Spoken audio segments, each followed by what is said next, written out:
భారత్కు భారీగా చమురు సూపర్ ట్యాంకర్లకు రంగంలోకి దింపిన వెనిజులా. భారత్కు భారీగా చమురు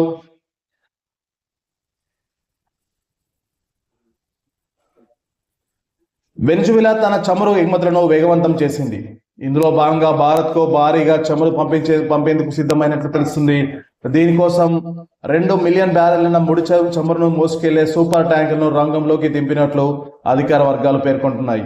అమెరికాతో వాణిజ్య ఒప్పందం తర్వాత వెనిజులా నుంచి చమురు వాణిజ్యంలో కీలక మార్పులు చోటు చేసుకున్నాయని రాయిటర్స్ పేర్కొంది. దాని ప్రకారం చమురుకు సంబంధించి అమెరికాతో ఒప్పందం ప్రారంభమైన తర్వాత నుంచి వెనిజులా చమురు వ్యాపార సంస్థలు దక్షిణ అమెరికా నుంచి చమురు ఎగుమతుల కోసం మొట్టమొదటిసారి వెరీ లార్జ్ క్రూడ్ ఆయిల్ క్యారియర్లను అద్దెకు తీసుకున్నాయి. దీంతో భారత్కు డెలివరీలు గణనీయంగా పెరుగుతాయని అధికార వర్గాలు భావిస్తున్నాయి. జనవరి నుంచి ట్రేడింగ్ సంస్థలు వీటోల్ ట్రాఫిగురాలు ఈ చమురు ఎగుమతులు చేస్తున్నాయి. వెనిజులాకు చెందిన ప్రభుత్వ చమురు సంస్థ నిర్వహిస్తున్న జోస్ టెర్మినల్ నిసోస్ కైట్నాస్ అర్హనా అనే 3 నౌకలను మార్చిలో లోడింగ్ కోసం స్లాట్లను కేటాయించారు. ఈ 3 భారత్కు రానున్నట్లు అధికార వర్గాల్లో తెలిపాయి.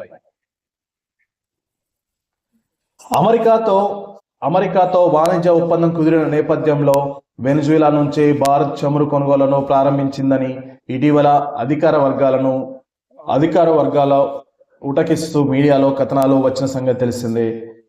ప్రభుత్వ రంగ సంస్థ అయిన Bharat petroleum corporation limited, private refinery HMEL చెరో 1 మిలియన్ బ్యారెల్ చొప్పున చమురు కొనుగోలు చేశాయని అధికార వర్గాలు వెల్లడించాయి.